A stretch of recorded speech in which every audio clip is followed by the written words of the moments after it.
Buenas noches, ¿qué tal?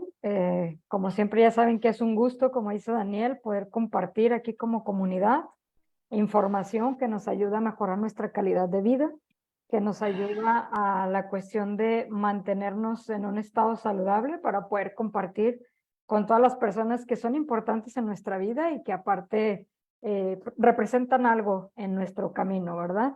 El día de hoy, como les dijo Daniel, vamos a ver un tema muy interesante que es precisamente el síndrome metabólico.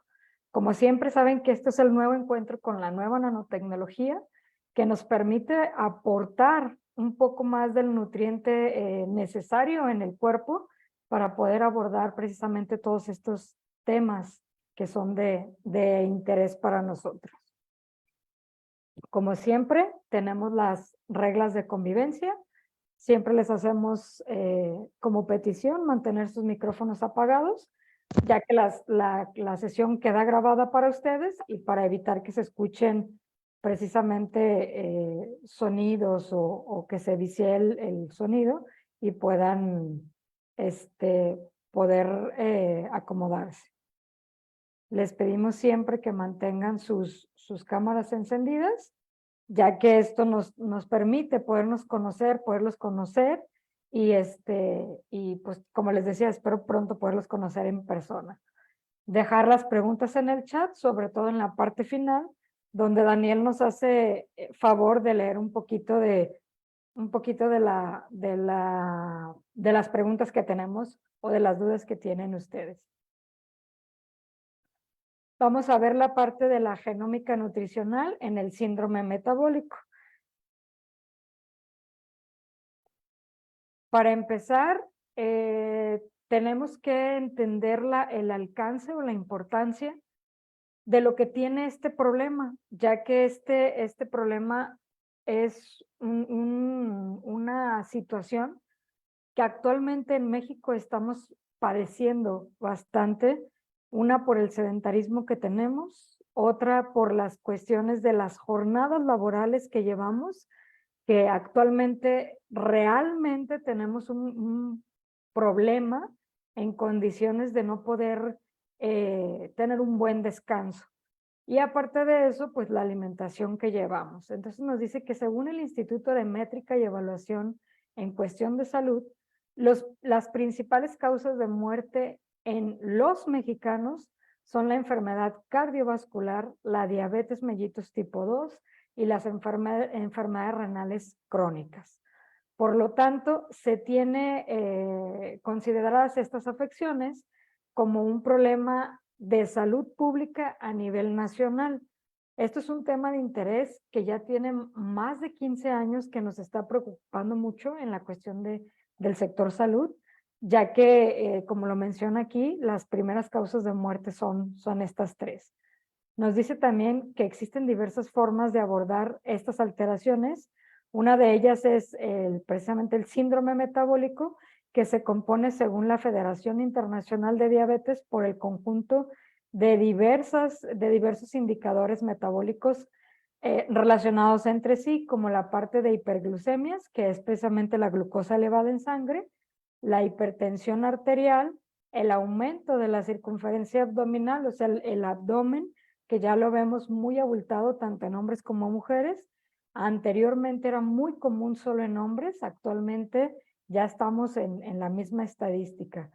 Aumento de la cuestión de triglicéridos y la disminución de colesterol HDL, que recuerden en la charla que vimos precisamente de lípidos, que este colesterol es el que nos favorece o nos permite poder tener un control precisamente de los lípidos a nivel de periferia, brazos, abdomen, piernas.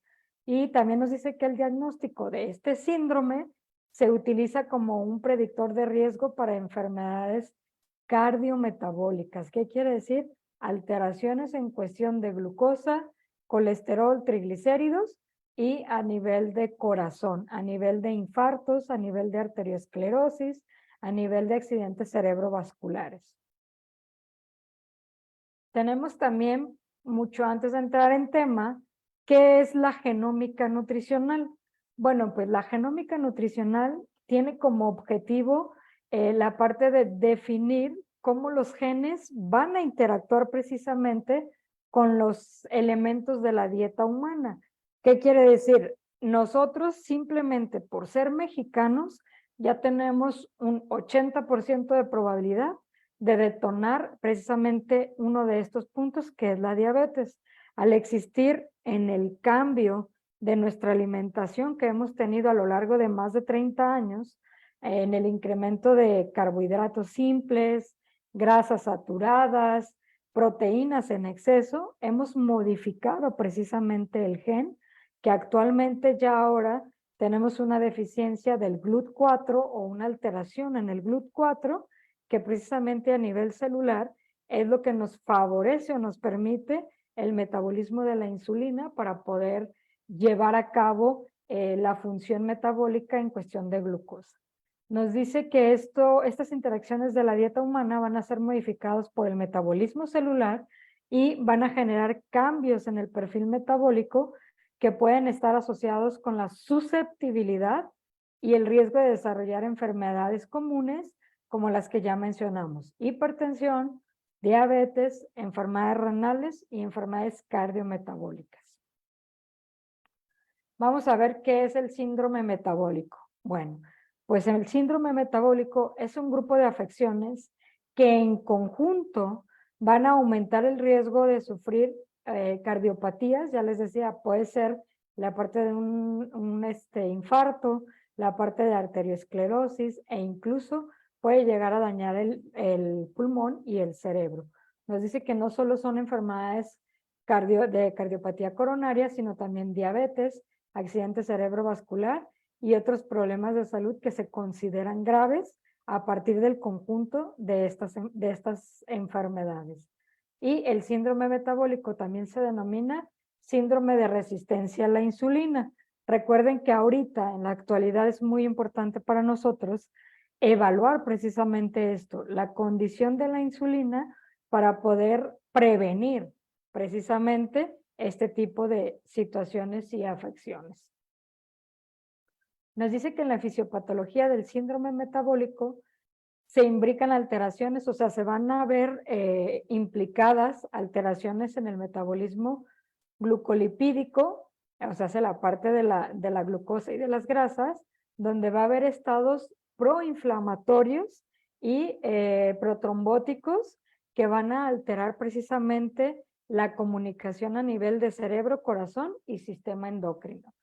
El vínculo entre estas se atribuye precisamente a la resistencia a la insulina. Actualmente siempre les hago yo mucho hincapié de que no se esperen a ser un paciente diabético para llevar un control precisamente cuantitativo a nivel laboratorial de cómo está mi insulina basal, cómo está mi hemoglobina glucosilada, cómo está mi perfil lipídico, cómo están mis enzimas hepáticas, para yo poder prevenir, que justamente es lo que tratamos en esta comunidad de NN Protect. Tratamos precisamente de prevenir, de dar herramientas para ustedes para prevenir llegar a una situación de este tipo. Y si ya contamos con alguna de estas patologías o alguno de estos problemas, pues también poderle aportar un poquito para mejorar la calidad de vida. Nos dice que es favorecida por el aumento de los ácidos grasos a nivel libre y muchas veces se van a relacionar con el sobrepeso. Si ustedes se van a las estadísticas, México ya es el país número 1 en obesidad infantil. O sea, estamos desarrollando un problema en nuestros niños y en nuestros adolescentes que en un futuro se va a convertir en una población diabética generalizada. Ya va a ser como algo más común de lo que pensamos. Tenemos también que en esta cuestión del síndrome metabólico hay una condición muy importante que tenemos que tomar en cuenta, que es precisamente el hiperinsulinismo o la hiperinsulinemia, que esto significa que la cantidad de insulina que se encuentra en la sangre va a ser superior a la que se considera de manera saludable. Muchas veces los patrones de insulina basal pueden estar dentro de rango normal, pero recuerden que por eso tenemos el índice OMA, que nos da realmente el valor o la condición de poder diagnosticar la resistencia a la insulina. Nos dice que por sí sola la hiperinsulinemia no se considera un estado o una cuestión diabética, pero sí se relaciona con un metabolismo que nos puede llevar precisamente a una diabetes tipo 2. Recuerden que la semana pasada que veíamos diabetes, les explicaba que hay diabetes tipo 1, diabetes tipo 2, entre otras. Las más comunes son estas dos clasificaciones. Y la tipo 2 se considera metabólica, la tipo 1 se considera más a nivel genético. Y acá en el lado derecho, en la parte inferior, les puse un pequeño cuadro donde nos explica precisamente que los factores genéticos más los factores ambientales nos pueden llevar precisamente a una resistencia a la insulina o a un síndrome metabólico. En la parte genética, ya les explicaba al principio de la charla, solo por ser mexicano ya tienes una alta probabilidad de padecer diabetes. Y si a esa alta probabilidad de padecer diabetes le agregas los factores ambientales como no dormir bien, no hidratarte de manera adecuada, no alimentarte de manera adecuada, pues vas a potenciar precisamente esas probabilidades o esa latencia que tienes. Al tener una resistencia a la insulina, empiezas a generar al momento que tú consumes carbohidratos durante el día, vas a empezar a generar una hiperinsulinemia, que ¿qué quiere decir? Son picos de insulina que se van a estar generando todo el tiempo. Esto a su vez nos va a dar una resistencia a la insulina de manera compensada. Recuerden que lo platicábamos también en la charla de la semana pasada, si no la han visto, vayan a verla, donde nos dice que vamos a empezar a generar la resistencia a la insulina compensada para poder tener o tolerar los niveles de glucosa que hay en sangre y mantenerlos en un rango normal. Son estos pacientes que les podemos considerar o les empezamos a llamar prediabéticos. Están en glucosas de 95, 100, 105 y luego regresan a 100, a 95, pero están en este juego de glucosas más pegadas a la parte máxima tolerable. También vamos a tener alteraciones de la tolerancia de la glucosa a nivel gastrointestinal. ¿Qué quiere decir? Las personas o los pacientes van a empezar a mencionar o van a empezar a tener esta necesidad de consumir algo dulce después de haber comido, algo dulce al levantarse para tener energía o algo dulce a mediodía, que es cuando empieza a decaer precisamente el metabolismo, para poder mantenerse despiertos. Esto nos va a dar una disfunción a nivel de células beta pancreáticas, donde puede ser por factor genético o por factor ambiental, como ya lo platicamos, que al final del día nos va a llevar a una diabetes tipo 2 con estados de hiperglucemia y por ende nos va a dar una enfermedad micro o macrovascular. O sea, ya va a empezar a dañar el tejido de mis venas y de mis arterias y que por ende nos va a hacer un daño cardíaco. También tenemos, ya entrando ahora sí en nuestro tema de interés, ¿qué dice la ciencia del jengibre y el síndrome metabólico? Bueno, pues nos dice que en este contexto el jengibre aparece como un coadyuvante o un adyuvante que promete mucho en el tratamiento de la diabetes mellitus tipo 2, actuando principalmente en la regulación del metabolismo lipídico, que esto es súper importante que nosotros lo tengamos en cuenta. ¿Por qué? Porque al poder metabolizar precisamente las grasas que se encuentran en nuestro cuerpo, sobre todo en venas y arterias, vamos a prevenir precisamente los riesgos cardiovasculares.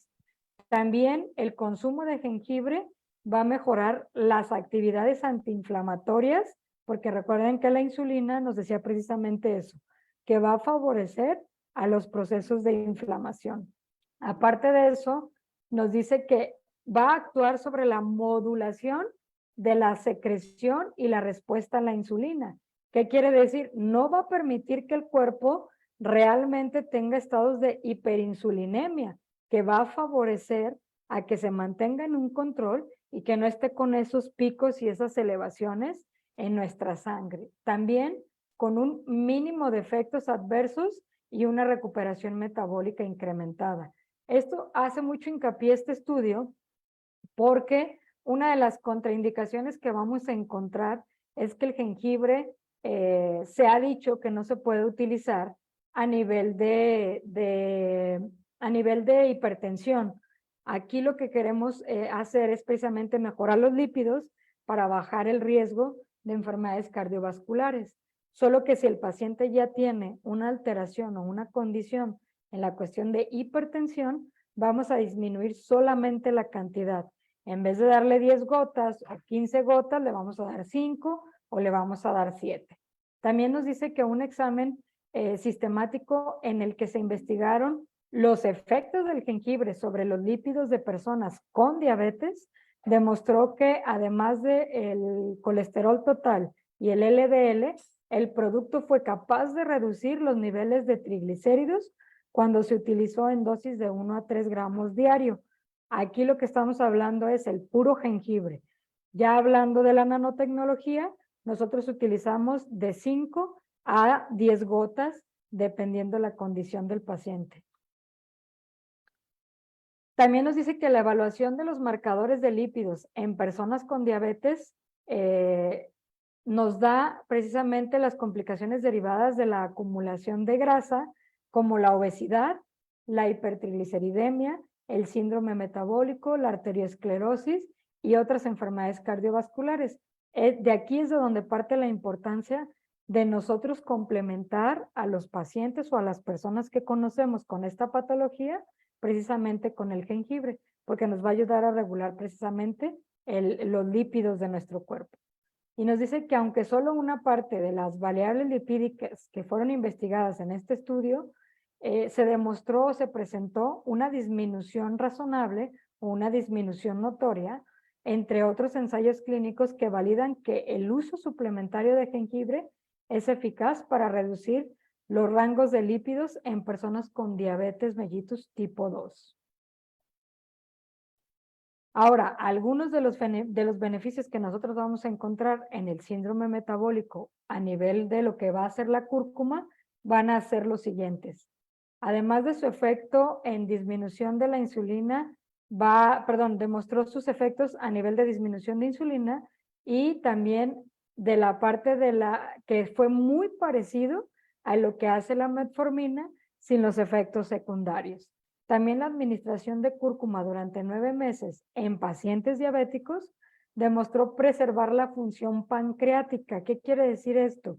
En estos pacientes que se diagnostican actualmente con la prediabetes, nosotros empezamos a administrar precisamente la cúrcuma y esto va a ir reduciendo precisamente el síndrome de resistencia a la insulina, preservando la integridad del órgano o del tejido pancreático.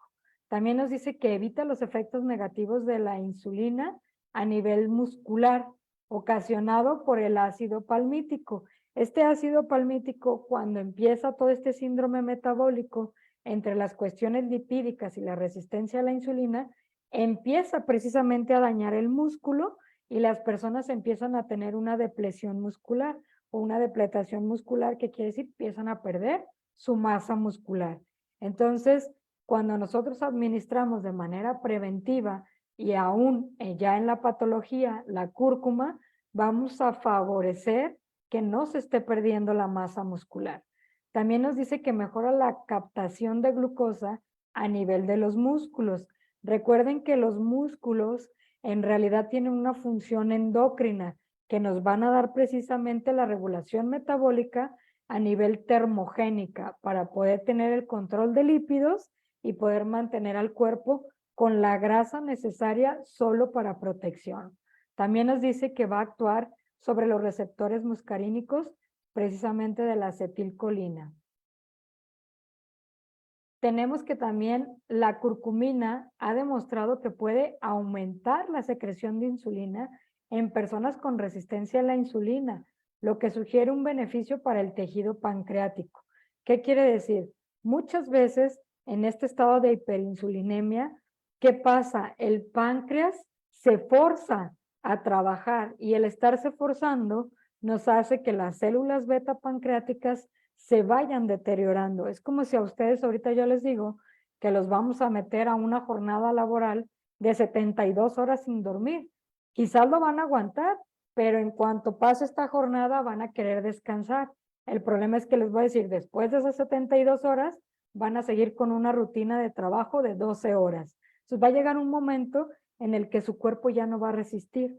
Pasa lo mismo con el páncreas. Es tanto lo que lo estimulamos con la alimentación, con el no dormir bien o con el no hidratarnos bien, que llega un momento que las células dejan de funcionar de manera adecuada.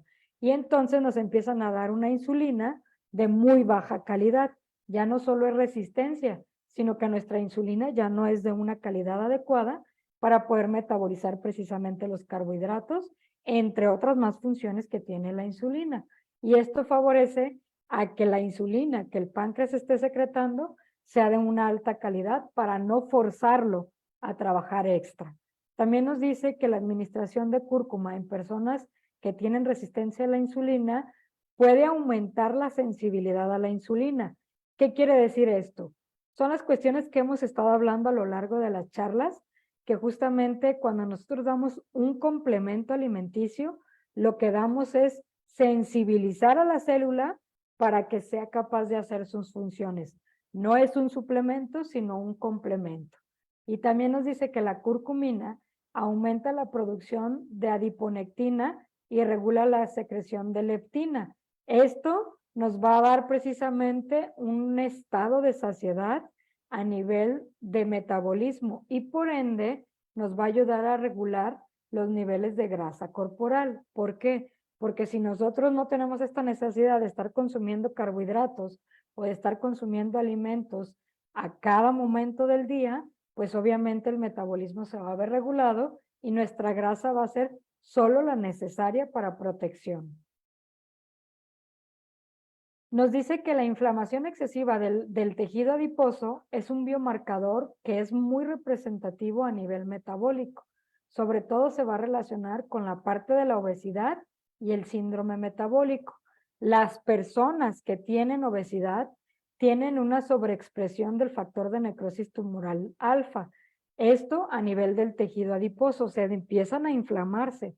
No solo es que tengan el sobrepeso, sino que ya empiezan a tener una inflamación precisamente en los adipocitos. Esto es muy parecido a la resistencia a la insulina, porque recuerden que según el diámetro de nuestro abdomen, tiene mucho que ver con la capacidad que tenemos de nuestro cuerpo de tener una insulina de alta calidad.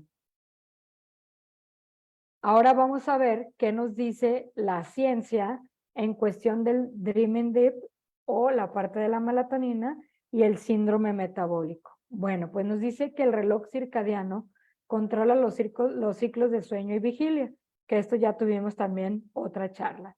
Y también una serie de procesos metabólicos que van a incluir la ingesta, el almacenamiento y la utilización de la energía. ¿Qué quiere decir? Si yo no duermo bien, si yo no descanso bien, se va a ver muy alterada mi necesidad de consumir alimentos. Pero aparte de eso, mi control de almacenamiento y utilización precisamente de este aporte energético también se va a ver alterado y me va a empezar a crear un estado o una condición favorable para la diabetes y para la obesidad. También nos dice que el ciclo circadiano está correlacionado entre la parte del aumento de la diabetes tipo 2 y el estilo de vida que tenemos a nivel sociedad de manera moderada. También se caracteriza por la modificación de los patrones del sueño, trabajo por turnos, como también por la exposición a la luz artificial durante horas de la noche. Esto quiere decir, nosotros actualmente, por las necesidades sociales, el estilo de vida y nuestros trabajos, nos exponemos mucho precisamente a la luz de las computadoras, de los teléfonos, a la luz precisamente que tenemos ahorita, de los focos, ¿sí? Entonces, todo esto hace que precisamente nuestros ciclos circadianos no se regulen y se empiecen a alterar. Por ende, tienen un desfase que a nivel hormonal empiezan a tener alteraciones metabólicas. También nos dice que precisamente esta luz ha llevado a la hipótesis de que las alteraciones del reloj circadiano pueden estar implícitas en la etiología de la diabetes mellitus tipo 2. Recuerden que la semana pasada lo mencionábamos. Se tenía estimado que para el 2030 una alta población estuviera, un alto número de la población tuviera diabetes. Esto tiene desde el 2020 que se llegó, o sea, llevamos 10 años más acelerados o tenemos 10 años de anticipación a las estadísticas que comúnmente se van dando. Entonces, realmente esto implica o empieza a ser un problema a nivel de salud. ¿Por qué? Porque las estadísticas que se proyectan o se predicen para 10 o 20 años se cumplen en 3, en 5 años. Realmente debemos empezar a hacer una conciencia en este sentido. Tenemos también que en los seres humanos los estudios genéticos también han demostrado un vínculo entre los genes del reloj, o sea, los del ciclo circadiano, la obesidad y la diabetes tipo 2. Por ejemplo, las variantes genéticas del clock, así se le llama, se han asociado con mayor susceptibilidad a la ingesta energética total. O sea, entre más desvelado estás, cuando ya estás despierto, quieres estar consumiendo sobre todo carbohidratos simples y esto nos va a llevar a un estado de obesidad y por ende a un síndrome metabólico, ya que durante el sueño no se llevan a cabo precisamente las reparaciones. También nos dice que va a haber variantes genéticas como esta que se denomina B-1 y han sido correlacionadas con la susceptibilidad a la hipertensión y a la diabetes mellitus tipo 2. Si se fijan, aquí ya tenemos 3 condiciones que engloba el síndrome metabólico: obesidad, hipertensión y la diabetes. Nos dice que también, mientras que los polimorfismos del gen PERS2 ha sido asociado con altos niveles de glucosa en sangre, sobre todo en ayunas, y obesidad de tipo abdominal. También nos dice que del mismo modo, los polimorfismos en los receptores de melatonina, que desempeñan un papel fundamental en la modulación de los ritmos circadianos, también han sido asociados con un deterioro de la secreción de insulina, lo que platicábamos hace ratito. Llega un momento en el que la estimulación del páncreas es tan excesiva que su secreción empieza a disminuir. Ya no solo resistencia, sino que ya no tienes la cantidad y la calidad suficiente. También esto nos va a dar una resistencia a la insulina, lo cual nos va a provocar la parte de la diabetes gestacional y la diabetes tipo 2. Por lo cual, se recomienda el suministro de complementos alimenticios que contengan estas sustancias, hablando de la melatonina, para mejorar los ritmos circadianos y prevenir el envejecimiento celular a nivel metabólico, que nos va a conducir a un síndrome metabólico si no tenemos una regulación de estos. Bueno, como parte de un resumen, les dejé esta tablita que nos habla de los criterios diagnósticos del síndrome metabólico, donde vamos a tener una alteración de nuestros lípidos, específicamente hablando de los triglicéridos, que los vamos a encontrar con valores mayores a 50 miligramos sobre decilitro, una presión arterial elevada, que va a ser con una cuestión de separación mayor a 40 miligramos sobre decilitro, y en cuestión de hombres de mayor a 50 miligramos, perdón, eso es en hombres, y en mujeres 50 miligramos sobre decilitro. También tenemos la alteración de la regulación de la glucosa, donde vamos a tener glucosas iguales o mayores a 100 miligramos sobre decilitro. Perdón, el de arriba era milímetros de mercurio. Y en el diagnóstico vamos a tener precisamente los marcadores temporales, como es el sobrepeso, la obesidad, la inactividad física o los factores genéticos, entre otros de los que vamos a encontrar. O vamos a tener la parte del proceso diagnóstico, que es importante diagnosticar el síndrome metabólico, ya que esto nos va a permitir identificar los factores de riesgo en cada persona para poder prevenir enfermedades cardiovasculares y o de cuestiones metabólicas como es el diabetes. También tenemos los riesgos cardiovasculares, como la probabilidad de sufrir enfermedades cardíacas como un accidente cerebrovascular o un infarto. Tenemos también que la parte del ejercicio va a mejorar precisamente el síndrome metabólico y se va a recomendar que en los pacientes que ya están diagnosticados con este síndrome tengan una actividad mínima de 3 a 5 veces por semana con una duración mínima de 30 minutos al día. También tenemos que la dieta para estos pacientes es fundamental y el diagnóstico de manera temprana y oportuna pues es todavía primordial o entra dentro de mi prioridad para poder mejorar la calidad de vida. También las medidas no farmacológicas que vamos a tener son las que van a tener una importancia o una relevancia como lo que estamos viendo hoy. ¿Qué complementos tenemos nosotros al alcance como comunidad? Pues tenemos el jengibre, tenemos la cúrcuma y tenemos el Dreaming Deep. El día de hoy no les hablé de la chía, pero también es importante que lo vimos la semana pasada. El citrus como un antioxidante también cumple un papel muy importante y más en esta temporada que nosotros empezamos el famoso Guadalupe Reyes, ¿verdad? Que empezamos con todo lo de la Virgen y terminamos a todo lo de los Reyes el 6 de enero, que incluso nos extendemos un poquito más. Entonces, necesitamos aportarle a nuestro cuerpo bastante antioxidantes para poder contrarrestar todas estas toxinas que al final del día hacen una sobreestimulación de nuestro páncreas, que al final del día se va a ver reflejado en una alteración de nuestra insulina.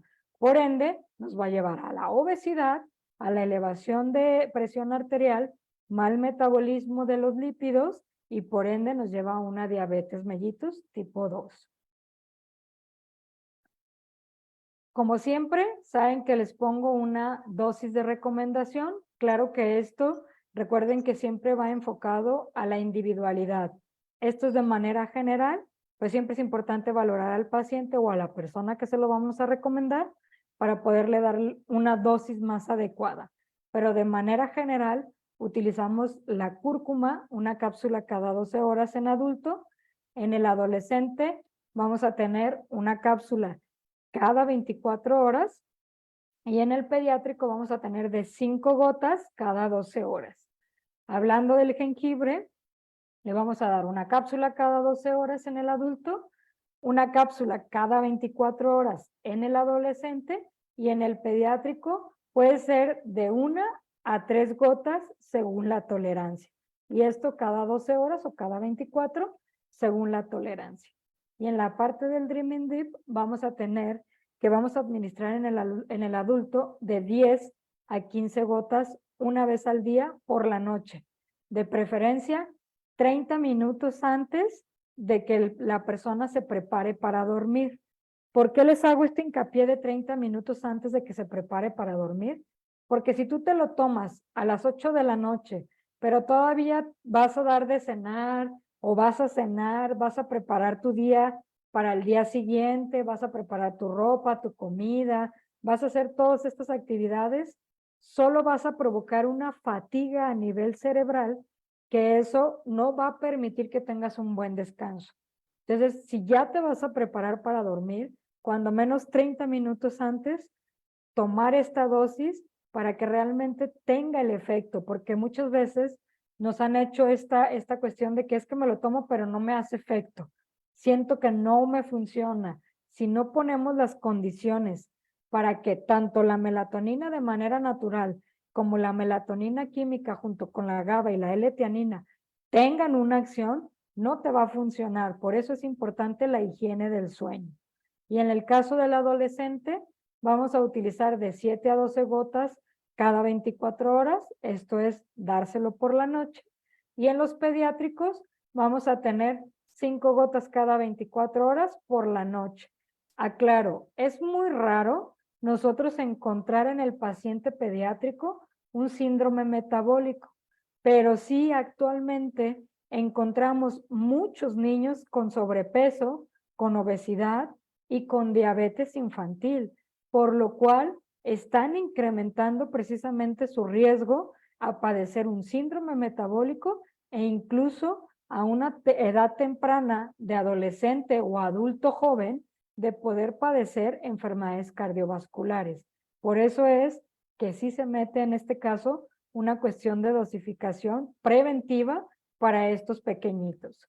De mi parte, si no hay más, sería todo. Aquí, como siempre, les dejo la parte de la bibliografía que es muy interesante para que ustedes la tengan y la puedan consultar. Y pues no sé si por ahí tengas algunas preguntas, Daniel. Vamos a esperar nada más que nos lleguen algunas preguntas. Si me permites, nada más, Susana, voy a poner la parte de la pantalla para compartir aquí. Claro que sí. Y vamos a invitar a que nos escriban por el chat cualquier duda que tengan referente al tema para irles dando lecturas en el chat.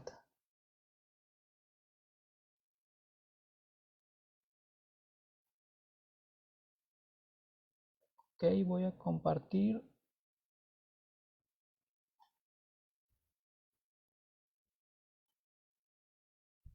Bueno, vamos a esperar en lo que nos escriben. Yo tenía una pregunta. Una persona que empieza, digamos, que a lo mejor ya sea porque se vio ciertos síntomas, a lo mejor el aumento en la barriga o ya algo con diagnósticos, la insulina, que ya notó que la tiene alta, si empieza a llevar una dieta y empieza a usar los suplementos, ¿hay un periodo de meses aproximado en el que pueda esperar resultados o al que ya deba hacerse los debidos análisis para considerar si está teniendo un impacto? Considerando que está haciendo dieta, obviamente, porque creo que eso es lo principal, ¿no? Que le baje los carbohidratos, sacar los azúcares. ¿Cuál es el periodo que le consideras que se empiece a tratar y a medir estos cambios para ver el impacto que está teniendo? Sí, justamente esa pregunta es muy interesante, Daniel, porque es lo que comentaba al principio. La ventaja de un síndrome metabólico es que es medible. Por eso nos dicen que podemos tener proyecciones a futuro en las cuales podemos decir en 20 años, en 30 años vamos a tener esta población con diabetes, ¿no? O con enfermedades cardiovasculares. Pero justamente yo les doy un periodo de 3 meses en los cuales volvemos a medir. ¿Por qué? Porque la hemoglobina glucosilada es parte de mi factor diagnóstico y se mide cada 3 meses. Entonces, justamente por eso nos damos un periodo de 3 meses donde complementamos precisamente con estos nutrientes, damos una dieta adecuada al paciente y le recomendamos la hidratación y actividad física. Con estos factores, en 3 meses volvemos a evaluar y la mayoría de los pacientes tienen un resultado con el apego al tratamiento. Claro que si no hay un apego al tratamiento, pues no podemos esperar resultados. Sí, ya supongo que entran varios factores, el genético, o sea, no habrá un periodo en tantos meses, vas a bajar tanto o vas a Ujú. tener estos síntomas, pero va a poder medir si la dieta como tal le está ya teniendo un impacto en su cuerpo, ¿no? Sí, y que de hecho, aunque existan factores genéticos, acuérdate, Daniel, que la genética solo es una predisposición, que por eso actualmente entra la epigenética, que te habla de los factores ambientales que pueden influir en alterar o inhibir precisamente esos factores de genética. Entonces, aunque exista un riesgo genético de padecer la diabetes, si tú controlas todos estos factores ambientales, es muy poco probable que se detone. Y si ya se detonó, puede haber una reversión con apego al tratamiento de la complementación de nutrientes de este tipo, la parte de la dieta, la parte del ejercicio y la hidratación. Y un punto muy importante que mencionamos hoy, el descanso. Correcto. Nos preguntan si una persona con glucosa 101 en ayunas es prediabético.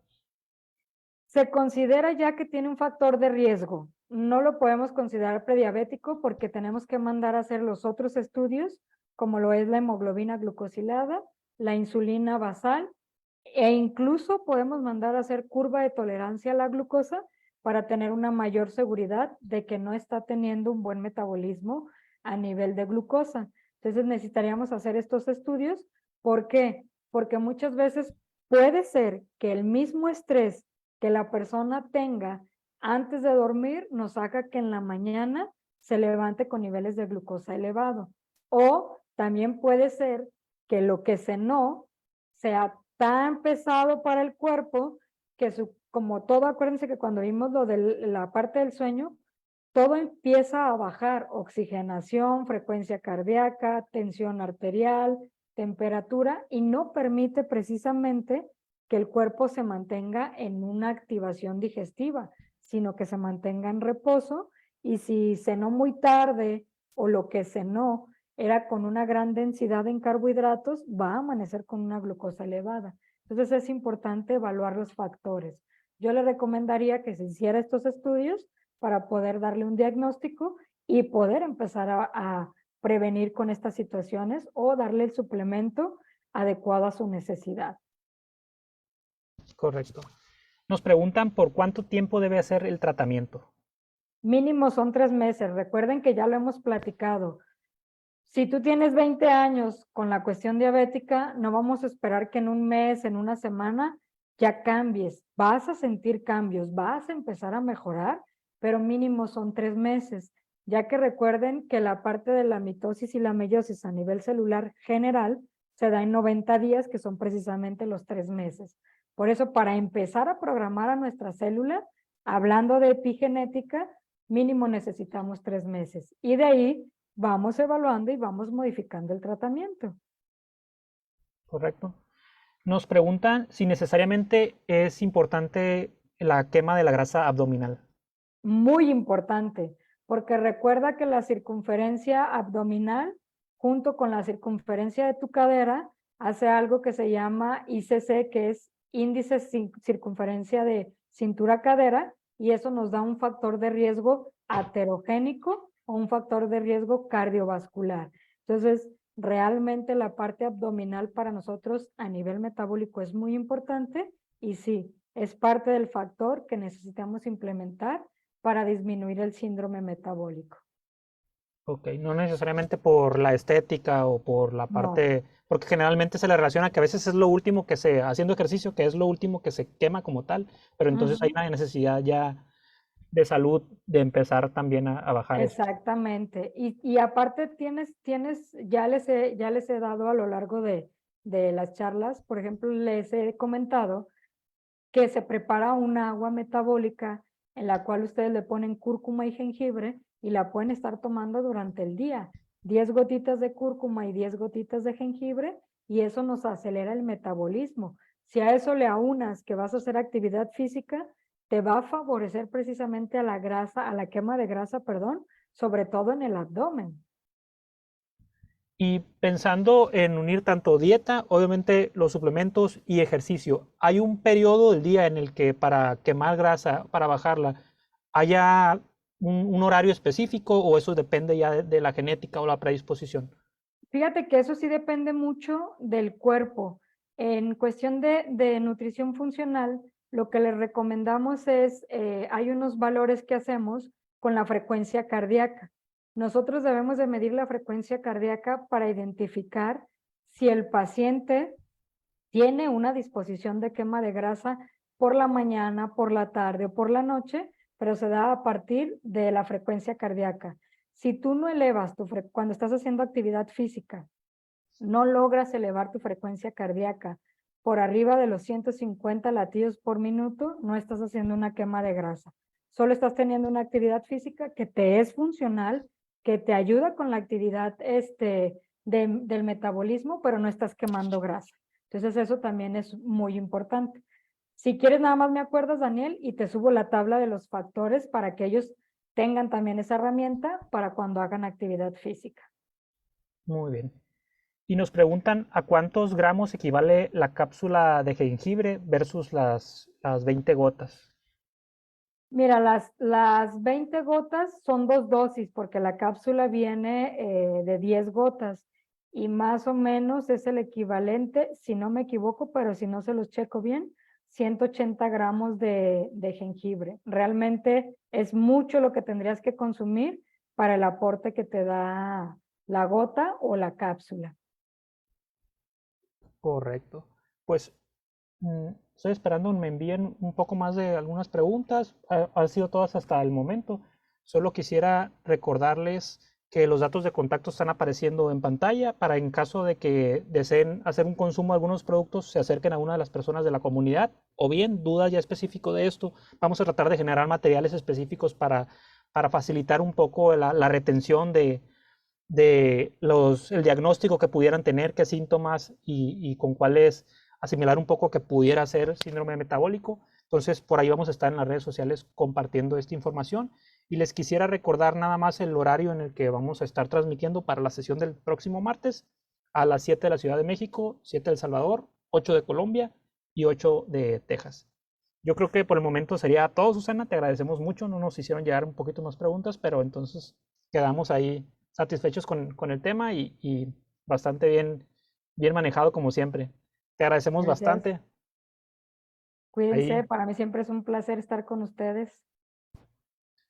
sí, te agradecemos mucho. Pues sabemos que lleva su tiempo y siempre pues muy bien manejado los temas y nos los traes a una forma en la que sea muy entendible para todos. Yo creo que estamos viendo con el favor de Dios en el próximo martes y te agradecemos Sí. tu participación, a toda la comunidad como siempre. Les agradecemos el que estén aquí capacitándose y nos vamos a ver en la próxima sesión. Por nuestra parte es todo. Cuídense y que tengan una excelente noche. Eres mi ídola, Susi. Cuídate, Juan Manuel, me da gusto verte. Sale, nos vemos a todos, que pasen muy buena noche. Buenas noches. Buenas noches, buenas noches. Gracias, doctora, por esa información tan valiosa. Al contrario, gracias a ustedes por acompañarnos. Buenas noches. Muchas gracias, Susi. Gracias a ustedes. Me da gusto verlos por acá.